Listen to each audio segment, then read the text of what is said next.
विपक्ष को लगा था कि उसके हाथ में वो अलादीन का चिराग आ गया है, जिसके घिसने से उसे यह पता चल जाएगा और यह जिन बताएगा कि गौतम अडानी मोदी को कितने पैसे देता है, जिससे वो 10 लाख का सूट खरीदता है, 5 लाख का गॉगल लगाता है और पता नहीं कितने लाख किलो का मशरूम सुबह नाश्ते में खाता है। नमस्कार, सहस्त्र सियासत में आपका स्वागत है। मैं हूं वेद मिश्रा। आज हम बात करें इलेक्टोरल बॉन्ड की, जिसे विपक्षी दलों ने समझ लिया कि ये वो अलादीन का चिराग है जिसके जरिए 2024 में मोदी और अडानी का संबंध स्थापित करके यह सूत्र फिर से लागू किया जा सकता है कि चौकीदार चोर है। राहुल बाबा को पूरी उम्मीद थी कि सुप्रीम कोर्ट के जरिए एसबीआई जो आंकड़े पेश करेगी उससे गौतम अडानी या फिर दूसरे जितने भी काले चोर हैं तथाकथित, उनसे मोदी का संबंध स्थापित किया जा सकेगा और फिर 2024 के इलेक्शन में लड़ने के लिए एक बहुत जबरदस्त मुद्दा हमारे हाथ आ जाएगा। लेकिन ऐसा कुछ हुआ नहीं। क्यों नहीं हुआ, इस पर बात करते हैं। राहुल गांधी एंड कंपनी को लगा कि इलेक्टोरल बॉन्ड वो मुद्दा है जिसके जरिए 2024 के मैदान में तलवार चलाना बेहद आसान हो जाएगा। लिहाजा सुप्रीम कोर्ट का दरवाजा भड़बड़ा के खटखटाया गया और कहा गया कि हुजूर, बहुत बेइंसाफी हो रही है।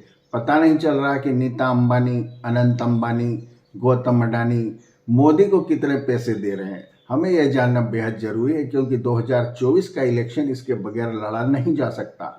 सुप्रीम कोर्ट ने भी उनकी बातों को गंभीरता से सुना और एसबीआई को बुलाकर पूछा कि भैया, आप इस जानकारी को साझा क्यों नहीं कर रहे हैं, सार्वजनिक क्यों नहीं कर रहे हैं। ये तो ट्रांसपेरेंसी की बात है। विपक्षी दलों का यही कहना था कि हुजूर, सुप्रीम कोर्ट में, कि हुजूर ट्रांसपेरेंसी नहीं है इसमें और पता ही नहीं चल रहा कि कौन किसको कितने पैसे दे रहा है। दरअसल इसमें ट्रांसपेरेंसी पता जैसी कोई बात नहीं थी, क्योंकि 2017 के पहले तो इलेक्टोरल बॉन्ड थे नहीं।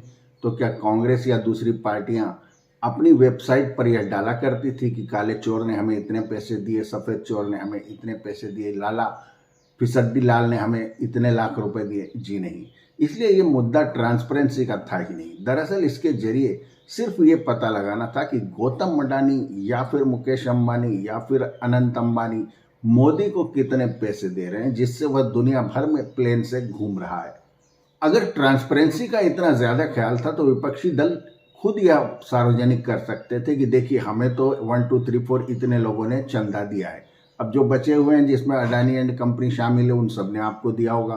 पब्लिक यह अपने आप समझ जाती और यह कांच की तरह क्लियर हो जाता कि गौतम अडानी उर्फ अनिल अंबानी उर्फ नीता अंबानी एंड अनंत अंबानी वगैरह वगैरह ने मोदी को कितने पैसे दिए, जिससे वो ऐश करता हुआ घूम रहा है।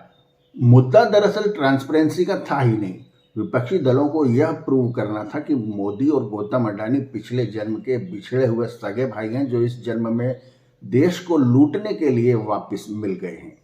ऐसी ही एक कोशिश हिंडनबर्ग के मामले में की जा चुकी है, जो आपको याद होगा, जो कि बेहद ही गीला पटाखा सिद्ध हुआ है। दरअसल राहुल बाबा ने जितनी कोशिश गौतम अडानी और नरेंद्र मोदी का संबंध स्थापित करने में की है, जितनी मेहनत उन्होंने की है, उतने में बच्चे यूपीएससी पास करके कलेक्टर बन जाया करते हैं। बहरहाल ये तय हुआ कि सुप्रीम कोर्ट में जाया जाएगा और गुहार लगाई जाएगी कि हुजूर, सार्वजनिक की जाए इलेक्टोरल बॉन्ड की सूची, ताकि हमें पता चले कि मोदी को कितने पैसे मिल रहे हैं। तो फिर सुप्रीम कोर्ट ने एसबीआई को बुलाकर कहा कि आप फरवरी में यह सूची जारी कर दें। कुछ दिनों बाद एसबीआई सुप्रीम कोर्ट में पहुंची और बोली कि मालिक, ये तो पॉसिबल नहीं है, थोड़ी तकलीफ आ रही है। बस उनका इतना बोलना था कि विपक्षी दल खुश हो गया और हमलावर भी हो गया। सुप्रीम कोर्ट पहुंचकर बोला कि साहब, यह कंटेम्प्ट ऑफ कोर्ट किया जा रहा है, जो हम सोच रहे थे वही हो रहा है। एसबीआई सूची जारी करने को तैयार नहीं है, वो बताने को तैयार नहीं है कि इलेक्टोरल बॉन्ड क्यों जारी, कितने जारी किए गए, किसको जारी किए गए, क्यों जारी किए गए, वगैरह वगैरह। फिर सुप्रीम कोर्ट ने एसबीआई को बुलाकर पूछा कि भैया, सूची ये जारी क्यों नहीं कर रहे हो, आप सार्वजनिक क्यों नहीं कर रहे हो? इलेक्टोरल बॉन्ड की जो जानकारी आपके पास है, इसे आप इलेक्शन कमीशन को सौंपे, वो इसे अपनी वेबसाइट पर डालेगा। एसबीआई ने कहा कि मालिक, इसमें थोड़ी दिक्कत आ रही, क्योंकि हम सूची टेली कर रहे हैं कि सफेद चोर ने किस दल को कितने पैसे दिए, काले चोर ने किस दल को कितने पैसे दिए, और बजरंगे वाला जो चोर है उसने फलाने दल को कितने पैसे दिए। तो सुप्रीम कोर्ट के माननीय जजेस ने कहा कि भैया, ये मैंने नहीं कहा था आपको, हमने ये कब कहा कि आप सूची टेली करके दें। आप तो बस ये बता दें कि इलेक्टोरल बॉन्ड कितने जारी किए गए।